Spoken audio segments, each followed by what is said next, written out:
Hello and welcome to Twist List. Today we are looking at 10 events completely overshadowed by other events. History does not look upon all events equally.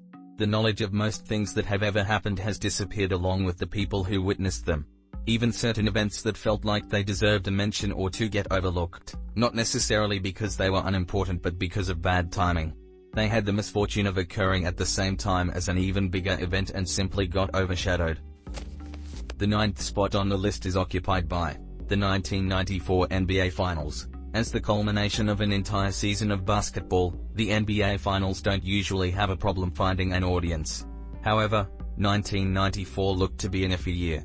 On one hand, many thought the year marked the end of the Jordan era since Michael Jordan decided to retire from basketball and try his hand at baseball, leaving the 1994 season without basketball's most popular superstar. At the same time, though, the finals still featured two big-market teams, the New York Knicks and the Houston Rockets, who both had their own stars, Patrick Ewing and Hakeem Olajuwon. Many hoped the clash between these two Hall of Famers would be enough to counterbalance the first NBA Finals in 4 years without MJ. In the end, the NBA's worst fears came true as Game 5 held at Madison Square Garden on June 17, 1994 would go down in history as the era's lowest-rated finals game.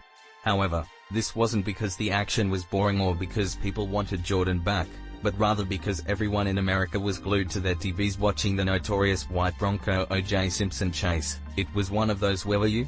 moments, and every major broadcaster except NBC was showing the chase live.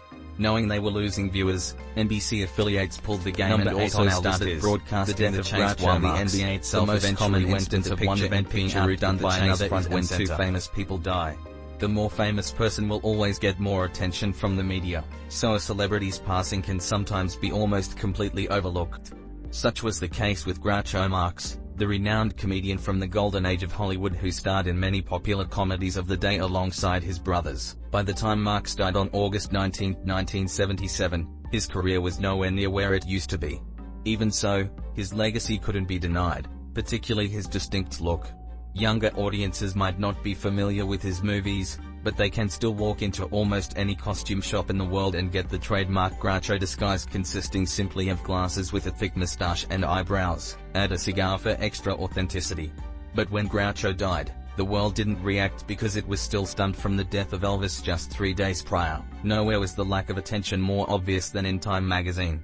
When he was alive, Groucho Marx appeared on the cover twice, once in 1932 with his brothers and again in 1951 on his own. Yet his obituary was only given a few lines and pushed toward the end of the magazine. This even prompted Woody Allen to write a letter to Time complaining.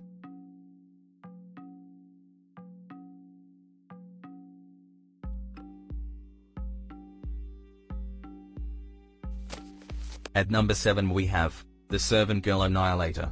The 1888 Whitechapel murders, perpetrated by an unidentified man known as Jack the Ripper, are without a doubt one of the most studied chapters in criminal history. For the first time ever, a serial killer had captured the imagination of the public. Countless theories have been proposed regarding the man behind the murders, books have been written, and self-identified ripperologists built careers around this event. And yet, the spotlight could easily have gone to somebody else. Just a few years before Saucy Jack was wreaking havoc on the streets of London, somebody was killing women in Austin, Texas. He became known as the Servant Girl Annihilator, and he shared many similarities with Jack. Like Jack, he targeted women, and he killed in a violent manner, often involving mutilation. Most importantly, he also remained unidentified. He even had more victims than Jack the Ripper, that we know of. And yet he is a criminal footnote, while Jack became the headliner. Maybe it's because his nickname is not as catchy. Early on during the spree, one of the suspects was a Malay cook who left America around the time the murders stopped, and supposedly went to London. This made some people think that the cook was the Servant Girl Annihilator who simply continued his murderous spree in Whitechapel. Number 6 on the list is the end of the 100 Years' War. Despite its catchy moniker, the 100 Years' War isn't aptly named. For starters, it didn't last for 100 years, it lasted for 116 years from 1337 to 1453. Moreover, it wasn't just one long conflict. Rather, historians usually group all the fights into 3 distinct wars separated by long truces. Only recently has the term 100 Years' War been used to encompass that whole period of conflicts between England and France. The end of this conflict is considered to be the Battle of Castellon on July 17, 1453. It marked the French victory and England losing control over Gascony, its last territory on continental Europe. Technically, the war continued, but no further battles were fought, as England realized it was too weak to take on the French. This event also triggered the War of the Roses between the houses of York and Lancaster for the throne of England. Obviously, the war shaped history for centuries to come, particularly its outcome. And yet, when people look back at 1453, an even more significant event overshadows this one, the fall of Constantinople. 2 months before the Battle of Castellon, Ottoman troops sacked the Byzantine capital of Constantinople, bringing an end to the 1,500-year-old Roman Empire. Soon after, the capital of the Ottoman Empire was moved here, and the migration of Greek and Roman intellectuals to Italy eventually brought on a Renaissance. The British sci-fi show Doctor Who is an integral part of the British pop culture and has garnered tons of critical acclaim and a dedicated cult following, who prefer the term Whovians.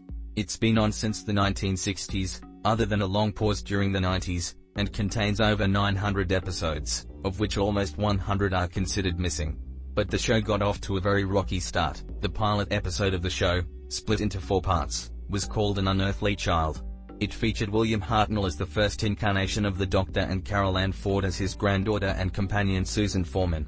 It was originally broadcast on November 23, 1963, but was met with a relatively low rating of 4.4 million. Of course, this could have had something to do with the fact that President John F. Kennedy had been assassinated the day before. The assassination plus the investigation that followed received extensive media coverage. As if that wasn't enough, many parts of England suffered a power failure during the broadcast of the pilot, which further decreased the show's viewership. Eventually, the first part was repeated the following week prior to airing the second part, and this time the ratings were much better, turning Doctor Who into the phenomenon still popular today.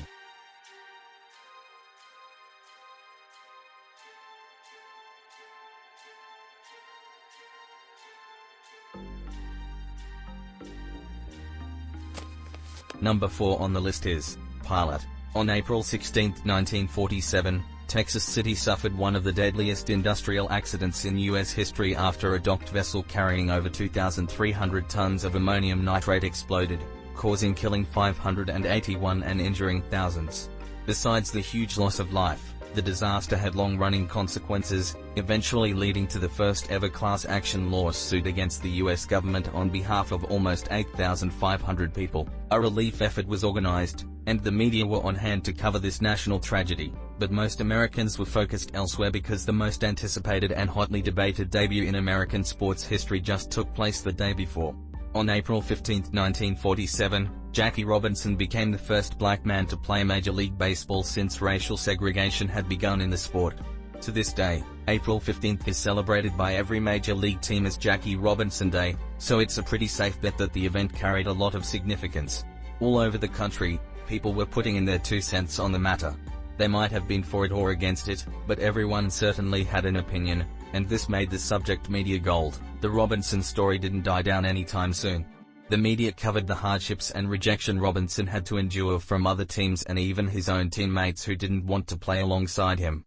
Brooklyn Dodgers manager Leo DeRoga stepped in and said that Robinson was playing whether he was yellow or black. The Queen Isabella Causeway is a seemingly innocuous 3 2 miles, stretch of road connecting the island of South Padre to the Texas mainland. During its brief 40-year existence, it was the scene for 2 unfortunate tragedies that went largely unnoticed by the media. First, on August 13, 1996, a small Cessna airplane crashed into the bridge, killing the pilot and his passenger. As tragic as that might be, more important stuff was happening in the world. On that same day, the Galileo space probe indicated the then shocking idea that Jupiter's moon Europa might have liquid water. On the political front, 2 days later, Bob Dole was announced as a nominee for the presidency. And on an international front, the world finally saw a happy ending to the 1995 Airstar incident when a crew of Russian pilots made a successful escape after being held captive by the Taliban for over a year. A more serious event took place in 2001 when a barge crashed into the causeway, causing entire sections of the bridge to collapse. 8 people died because they were unable to escape their cars, which fell into the water. However, this tragedy occurred on September 15, 2001, and from the date alone, it becomes pretty obvious what world-changing event took place just 4 days prior.